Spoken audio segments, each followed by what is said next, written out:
Okay, hey everybody, and welcome to my writing playground.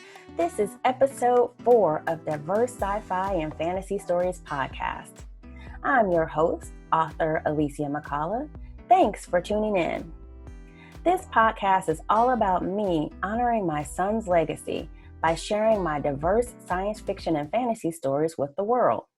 Today, I have the wonderful opportunity to share the works of another author who also writes diverse science fiction and fantasy. Let me tell you about Jeremy Flagg. Jeremy is the author of the Children of Nostradamus dystopian science fiction series and Suburban Zombie High young adult humor and horror series. Taking his love of pop culture and comic books, he focuses on fast-paced, action-packed novels with complex characters and contemporary themes. Jeremy spends most of his free time at his desk writing snarky books. When he gets a moment away from writing, he watches too much Netflix and Hulu and reads too many comic books. Jeremy, a Maine native, resides in Clinton, Massachusetts, and can be found in local coffee shops,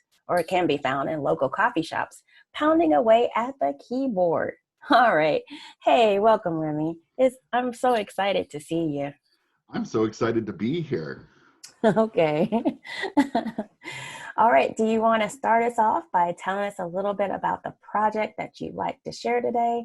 Go ahead. So I am currently working in a superhero series, and it started off as just a 4-book arc that I wanted to tell. I've been a big superhero fan since I was really young, and it's been a great time. And I realized when I kind of got to the end of the story that I built up this kind of nifty futuristic universe, and I decided I didn't want to leave it. And so the series left. It was a very contained story in the United States, and I thought, well, there's other events that could be happening around the world. There's different points in the timeline that I could work with, and I decided, you know what, let's go for broke and let's make a superhero universe. So this particular book is it's actually the 3rd book in the quartet, and the superheroes, I'm a little George R.R. Martin when it comes to treating my characters well. Okay. They get a lot of bumps and bruises, and those are the best stories. Yeah.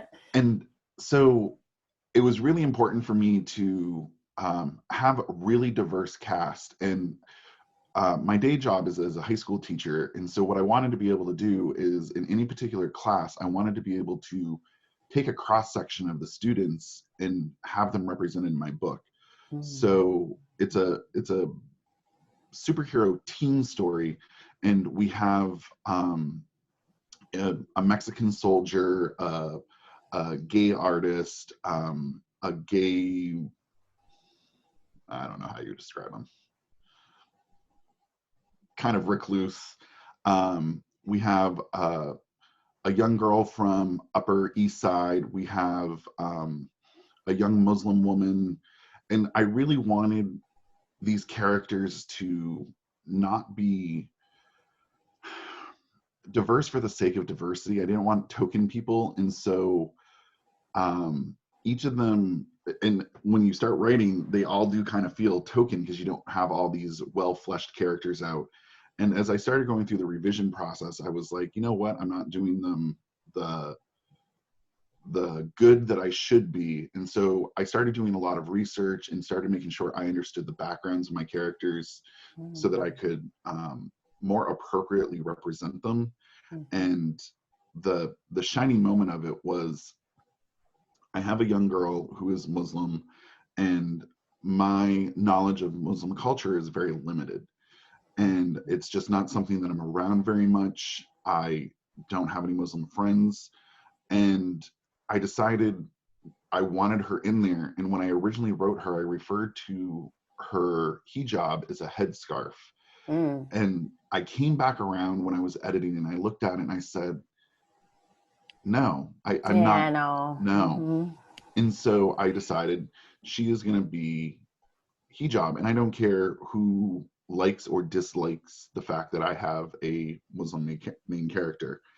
And it wasn't enough for me to just say that she looked a certain way. I started researching women in hijab culture, and it's fascinating.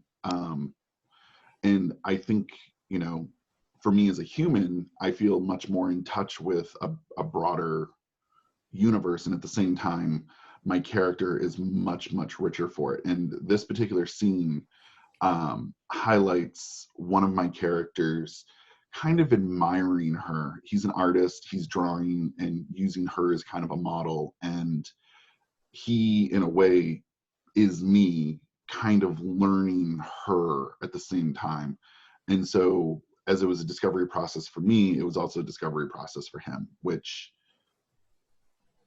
you know, we are our characters essentially. I think so. That's fascinating. So tell me, why do you think that you're the person to tell this story or write this particular series? What makes their stories unique? I always come back, and it's been altered and adapted for whatever situation, but I wanted to write a story that I wanted to read when I was a kid.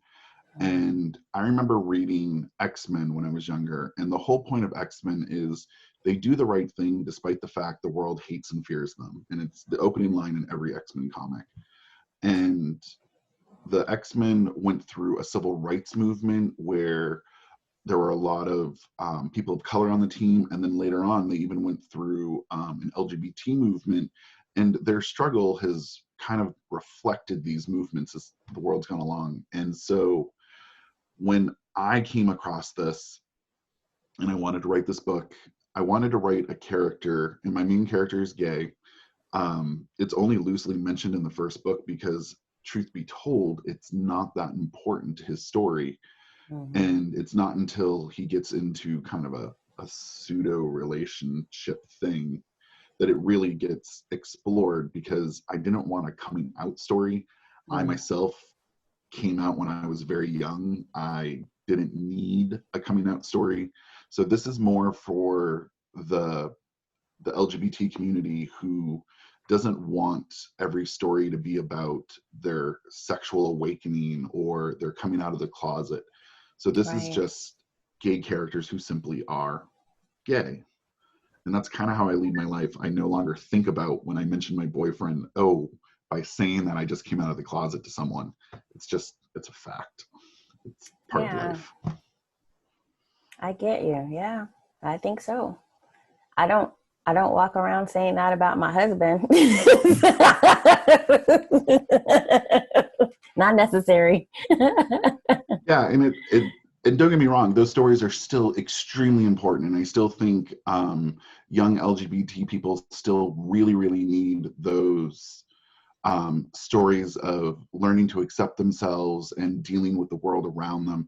This just wasn't meant to be that particular story. I'm actually working on a comic book with an artist friend of mine, and that is actually a coming out story, and it's very learning to come to grips when no one else accepts you. So those stories are still extremely important, but this is kind of meant for the person who just has been there and done that. Yes. So. Okay. So is that sort of your reason or your inspiration behind writing this? Or do you have another one? One, I just love superheroes, but it was just kind of the main character is kind of this big clunky, he's not going to be the shirtless man on the cover. It's just not who he is. He is truly just an average person. And if you look at comics don't represent the average person in any way, shape, or form. If no one has hips like that. And so maybe. I mean, I think I might be concerned if they were. So I wanted something that was a lot more accessible to real people. And so my heroes don't wear spandex, and I don't get me wrong, I love a good spandex story, but my characters are just average people who are in this bad situation, and for whatever motivation, and not always good motivation, they're going to do the right thing. Sometimes selfish, sometimes for survival, and sometimes because, you know, they're moral compass points north. And I think that that's a little more realistic than, you know, this team of superheroes just goes and does good because that's the mission statement when they formed. Right? Well, I like, I almost like Magneto sometimes. It's, you know, talking about like Professor X, yes, being uh, Martin Luther King Jr. and then Magneto being Malcolm X. I mean, and you kind of like them both for their different various reasons. and Mm-hmm. I really like Magneto as a character because does he do bad things? Absolutely. He does, yeah. Does he do them for a good reason? Yes. Mhm. And You when you kind of hear, want him to do some of those bad things yeah, too, right? you Mm-hmm. almost feel justified, like he's been through all this trauma and we sympathize with him. And I think that that's really important. And so my main character is just thrust into this world, and through bad situations he um, kind of steps up to the plate, and he doesn't know how to step up to the plate, and so he has to figure that out. um, and then there's other characters who there's a human woman who actually she's sentenced to death for killing her husband, Oh my. also for good reason. And by the end of the story, she's kind of risen to power, both literally and figuratively, and overcome this echo of a woman she used to be. And I just love those stories of, of growth. Yeah. And I think having real people means you get real growth. Mm-hmm, mm-hmm. So, is that a theme that you are imparting to your readers, Yes. or do you have some other themes that you work with? Um, I would probably say my two biggest themes are personal growth, and kind of overcoming the bad hand you're dealt. Um, the, this character, her name is 27. It's been branded on her arm when she's kind of sentenced to die. And she, through a series of events, finds herself in kind of a nuclear wasteland trying to survive. And she gets wrapped up into some stuff that her story started as an adjacent. She was supposed to die in the first book, but her determination to survive and to reinvent herself into this stronger woman that she at the beginning thinks maybe exists, and by the end you see her step into her power and assume a role she does not want because she's the only person with that strength. So that's a big theme. And my other theme is discussing what it means to be human.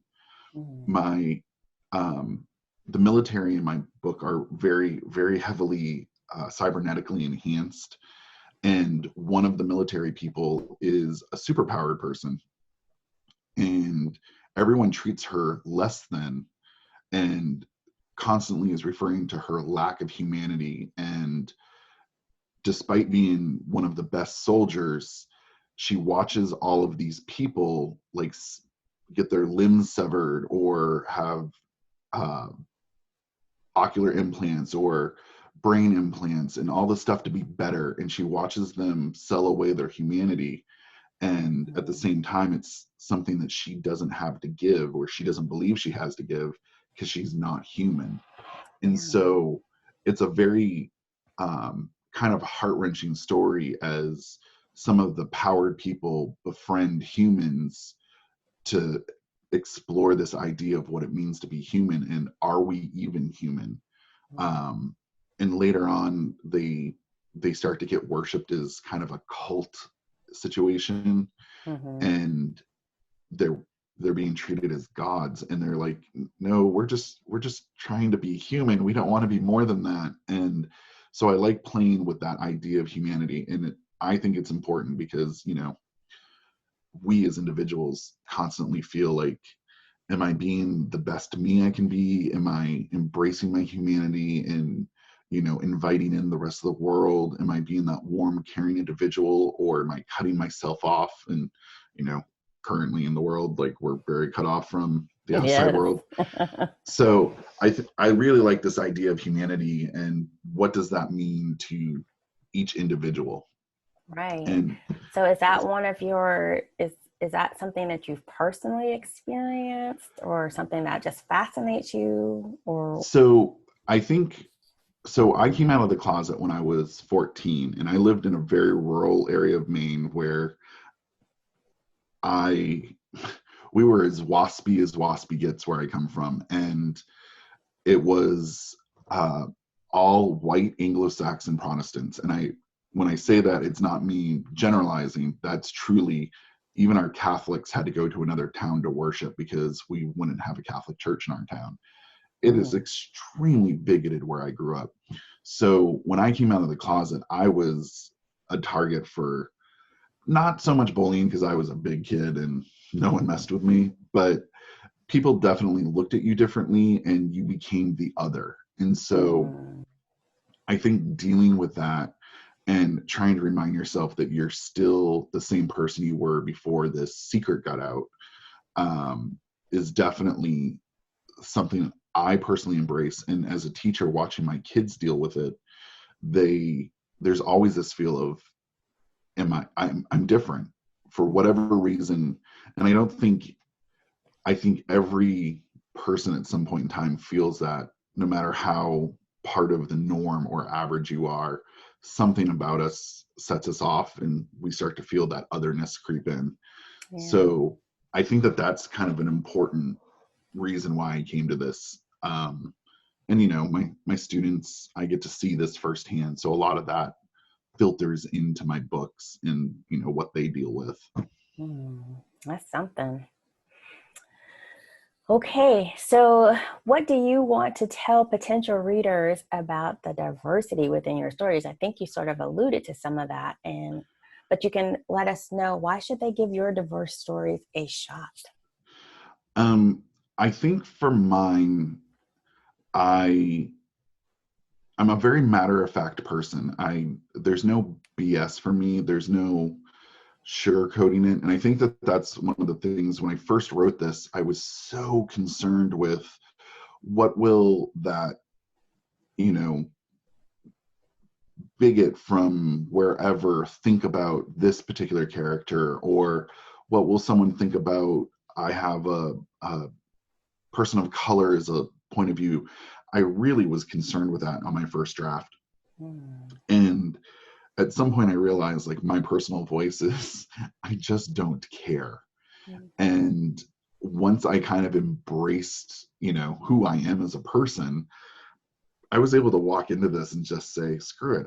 I don't care about the readers in this regard. Will I get bad reviews? Sure. Who cares?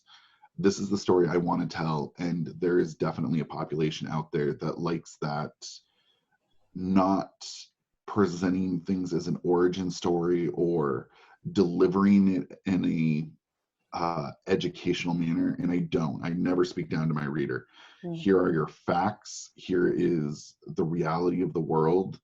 And if you walked into any coffee shop in, civilized world, you'll see this cross section of people, and there's no point in having them introduce themselves as their differences. They just are. Yeah. And some of my characters are apprehensive about it. I didn't want everyone to accept everyone with open arms, because that's not the real world. They You mean turn the Star Trek world? Yeah, and don't get me wrong, like, I love the idea of that utopia, and I would love for us to get there, but there is adversity, and I definitely address the adversity. There's no point in beating around the bush. So once I realized, like, I'm a straightforward, just here it is type of person, it got a lot better. And that's how I deliver my stories. Like, here is the facts. You can either roll with them or go leave me a 1-star on Amazon. Don't be telling people to leave 1 star on Amazon. There's enough of that already.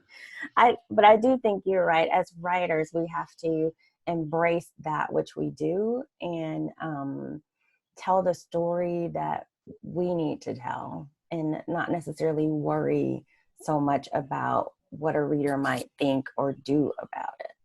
But I mean, if they're engrossed in the story or if they're into the story, then the characters are alive for them anyway. You know, if they get it. You Yeah. know? And I think with my gay characters, the first edition of the book was sanitized because my publisher sanitized some stuff out and I didn't like that. And so when I got my rights back, I was able to do what I wanted. And the general populace was introduced to gay characters through things like Will and Grace. And Will is a over-the-top flamboyant man. They exist. There's plenty of flamboyant gay men, but there's also a very large chunk of gay men who are, you know, that everyday average Joe that you wouldn't know. And so I wanted to make sure that broad range of diversity got represented. It's not safe. It's not the harmlessness of Will and Grace, but at the same time, my story is not an up in your face. When there's a gay sex scene that comes up, I fade to black in my sex scenes anyway, so it's nothing too graphic, but it's a passion. Here's a fact, and then let's move on. Fade to black. Use your imagination. Let's move on. And there's no reason to, you know, hide that stuff. And I think it's great learning about this stuff. I have a character in my serial that I'm working on. I release every week on my website type thing. And she's a young Black woman living in Chicago. And I am neither young, Black, or a woman. And so what? I know. Shocker. So I had to do research. And one of the things I find fascinating is hair culture for Black women. Yes. Is you can't just simply discuss hair. There's a world around it, and it's fascinating. And is it making me a better person? I don't know, but I love knowing this stuff. So, and I think you got to get that deep into your characters, though. I mean, if you're writing, you either need to have someone that you know in mind, or you need to have some kind of experience there. And if you don't, it will show in your writing. And I want a young Black woman to read that and be like, girl, I know what your problems are. I'm with you. Okay, so you told us a little bit about the person I think you're going to read about today, but can you tell us what's at stake for her? Okay, so this scene is between two characters, and in the last book, my superheroes trying to stop a rogue organization from taking over the White House, basically. And the White House, the president got assassinated, which isn't a horrible thing because she was a horrible human being. But so it ends on we just failed. Literally everything that we set out to do just went sideways. And so they've been hunted, and they're currently in hiding right now. And this scene is actually kind of a breather scene between some action, and it's between Conthan, my lead protagonist, and a young woman, Alyssa, who is my kind of youthful sage-ish type character. And he's an artist, so she is currently practicing the Salah while he's drawing her. And so this is kind of a breather scene but for the two of them, because as far as I'm concerned, when the story started, they were the two most different characters. And so I really like putting them in scenes together because their differences kind of get to shine. Okay. So this is kind of a breather scene. So low action. All right. You want to get started? Sure. Okay, go for it. A board with a sheet of paper covered in black dust and dark lines resting in his lap. A black line crossed through the center of the sketch, a slip of hand. The static, stiff representation of his model's clothes had been his last thought. Now, Alyssa knelt in front of his makeshift studio. She snapped her fingers, bringing him back to reality. "I'm fine," he said. "I think I had a weird feeling and couldn't shake it, that's all." "Weird feeling?" she asked. Her hijab remained firmly locked in place, framing the soft features of her near-flawless skin. Despite the fabric covering the majority of her head, there remained a subtle sensuality about her face. Stealing a glance at the charcoal drawing, he found himself annoyed that he hadn't captured that element, something mirrored in the woman herself. "Yeah," Kanthan shrugged, tore the sheet of paper from the board, and tossed it on the floor. The next blank page in his sketchbook left him feeling rejuvenated. "What do you think about all this? I mean..." Alyssa walked back to her prayer rug and rolled it up slowly. Her brow remained furrowed and her lips puckered, as if she might speak at any moment. In the last year, when they weren't fighting for their lives, he had discovered her quiet demeanor wasn't from a lack of depth. The living room had finished floors, but superheroes didn't concern themselves with furnishings. A mattress sat against one wall, his backup sleeping place when Dwayne's abilities made it impossible to share a bed. Other than a few chairs, the massive room remained empty. The kitchen, however, always seemed to be crowded with dishes, cookware, and somebody preparing food. Meals were the one thing they treated with some amount of normalcy. Alyssa treated the sparse space as her own. In another life, Kanthan had spent his time doodling Sarah, his best friend in high school, a girl with bones growing through her skin. And what others might call disturbing or even ugly, Kanthan found a curiosity that held beauty. Even as an atheist, Kanthan marveled at Alyssa's dedication to her faith, sparking the curiosity once more. Dozens of drawings littered the floor, each of them showing Alyssa in a different pose while she performed the Salah. "I've made peace with this life. I'm not saying I don't want something different, but I'm content with what my life has become." At the end of the Salah, she started to perform a beautiful dance of martial arts. "What would you be doing?" Gracefully, each movement she performed flowed into the next. Kanthan started sketching on the page, broad strokes, laying down a coat of charcoal.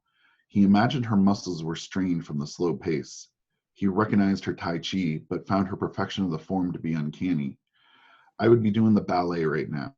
I'd be performing internationally. My interpretation of Swan Lake would have been stunning." A dancer, smiling at the thought, he agreed with her. "You would have put on a spectacular show."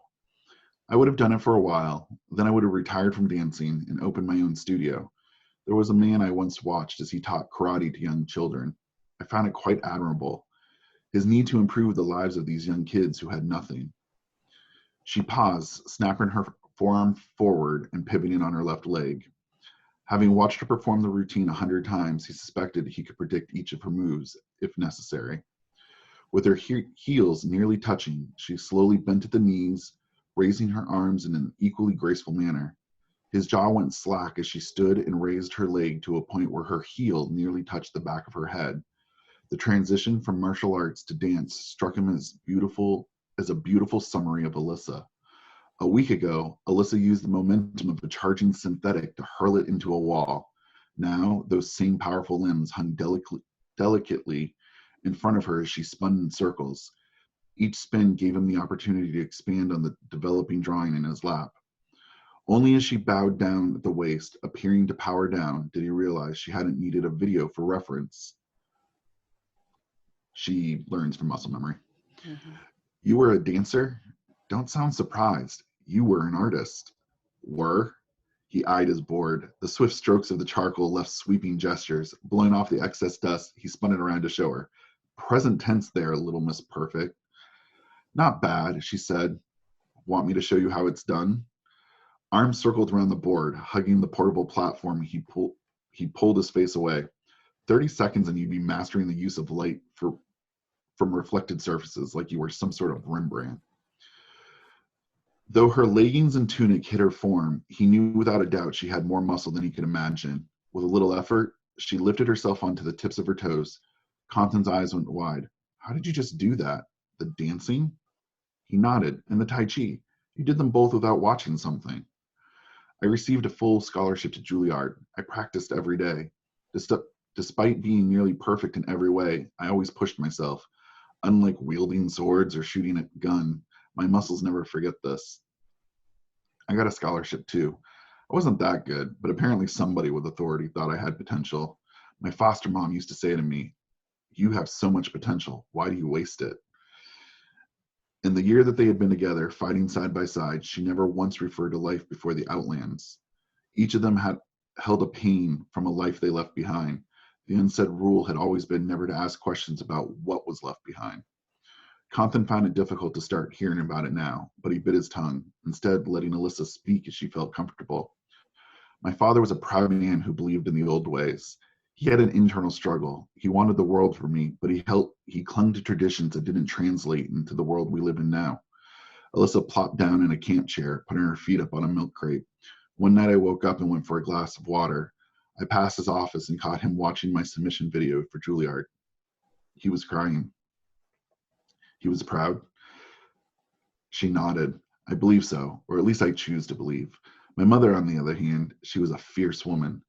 Where father was tempered, she was the fire. They were a perfect couple. They fought about ethics, about this world that we were creating, but at the end of it, they held hands. Did they suspect you were a child?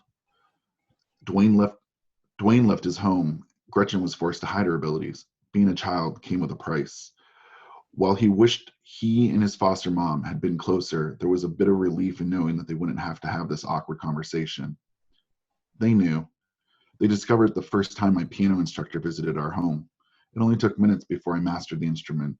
My parents waited until I went to sleep to talk about my abilities, but I snuck into the hallway and listened. Never did they shun me. Their discussion was about protecting me from the outside world. They wanted a normal life for their only daughter.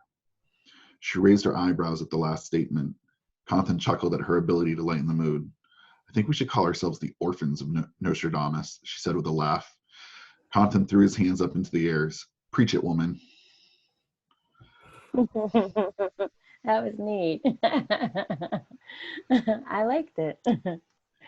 I for all the like my stories are definitely action intense, and very rarely are there down moments because my particular writing style is I like to write in a very abbreviated timeline. So most of my books take place over 3 or 4 days. Mm-hmm.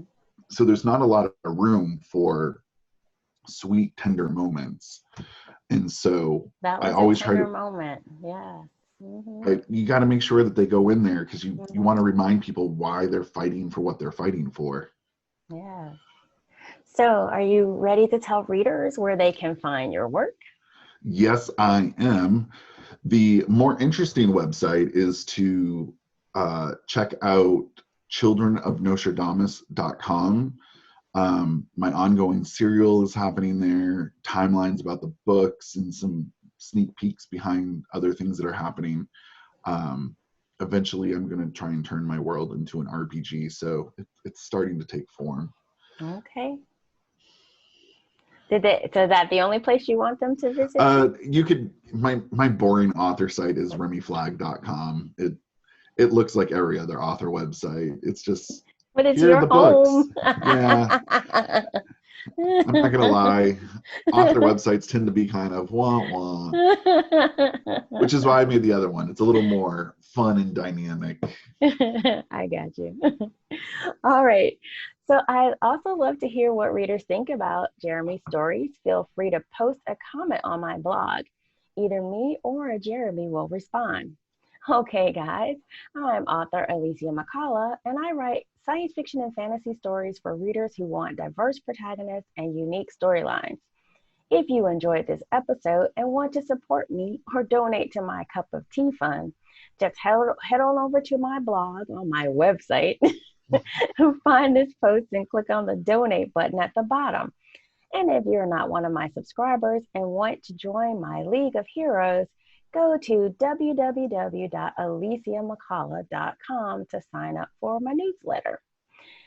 There you can learn about my latest projects and purchase diverse sci-fi and fantasy stories.